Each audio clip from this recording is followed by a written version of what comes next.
Welcome back. Today we're going to discuss crochet secrets, different tips and tricks that everybody gatekeeps. So if you love to crochet, specifically plushies and amigurumi, then you've come to the right place. So let's go ahead and get started. But first, make sure you subscribe. Alright, so tip number 1 is about crocheting into a chain stitch.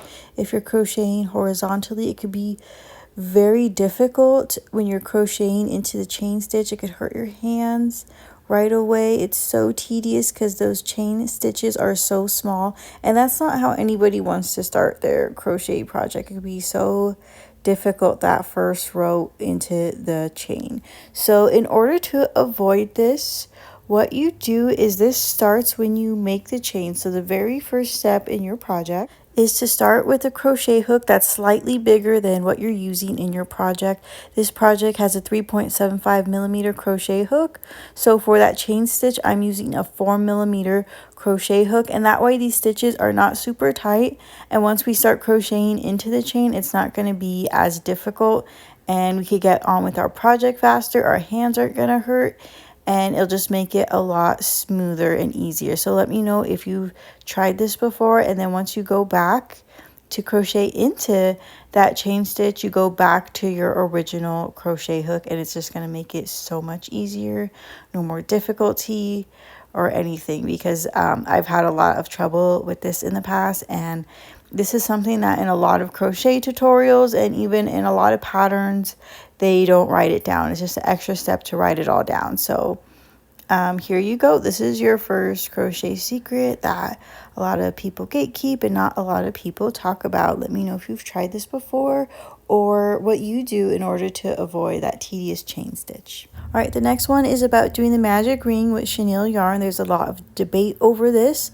Some people say they don't even try to do the magic ring. They just do another method, such as the chain 2 method, but it's really not difficult. And the secret to that is when you're crocheting into the ring, before you pull it shut, make sure those stitches aren't too tight, because if they are too tight, then that magic ring will not close. It will get caught.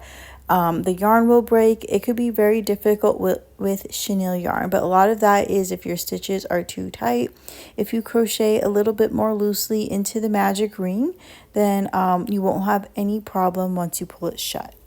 Because once again, if you're crocheting too tight, when you pull your yarn, then it's just going to get caught up in all those stitches, especially chenille yarn since it's so fluffy. All right, and the next tip is about color changing. A lot of patterns just say color change, and they don't really explain how.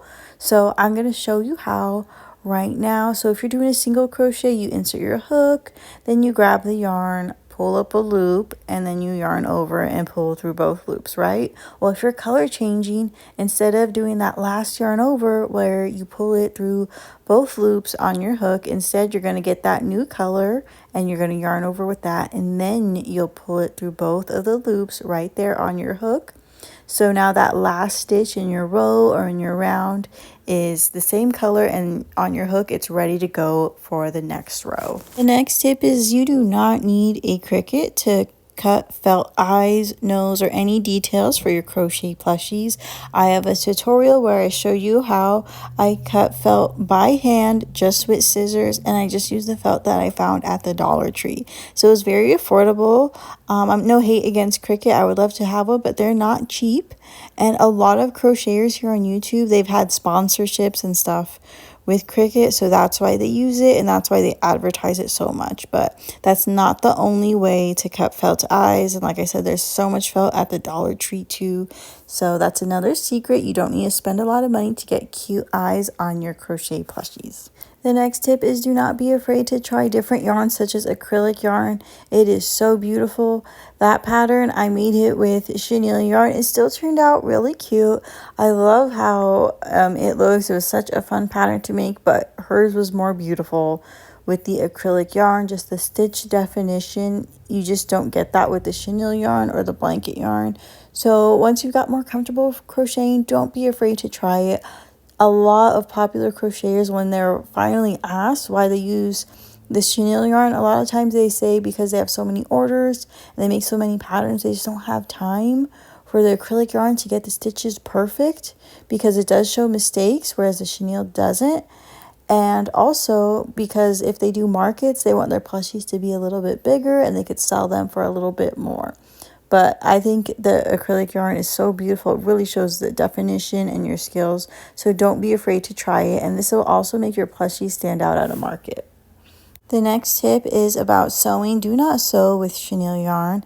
It's almost like with the magic ring. It gets caught in it, it breaks. And with sewing, it just seems impossible, especially with like a metal needle. It seems like it really snaps the yarn. The chenille yarn can be very fragile, especially the just chenille from the Dollar Tree. And it makes a huge mess. It sheds everywhere like crazy, and it could just be frustrating.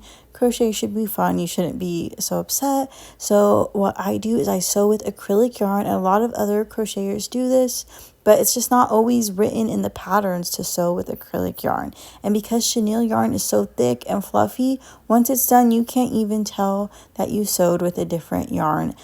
It's really easy to hide those stitches, so definitely give it a try. The next crochet secret is about the bobble stitch. I thought I was counting my stitches wrong for a long time when I did a lot of these no-sew patterns that have the bobble stitch. Like if you look at this one, doesn't it look like the bear is looking to the side, like his ear is kind of tilted? And it's not lining up with the arms and legs. I finally realized that even though I was counting the stitches right, I thought maybe the patterns were wrong, but no, it was all about tension. Like here you see the feet aren't really lined up with the eyes. If your tension's off, you need to move your bobble stitch one single crochet over or one single crochet before, and just make sure the ears and the arms and the legs all line up. And so just frog it and try it again until you get everything lined up. The next crochet tip you need to know is about avoiding that cone head. A lot of times when you're working in the round, you need a perfect circle, and it ends up being this really weird, awkward cone shape. Well, this is how you can avoid that, because a lot of times it's not in the pattern, or with different yarns.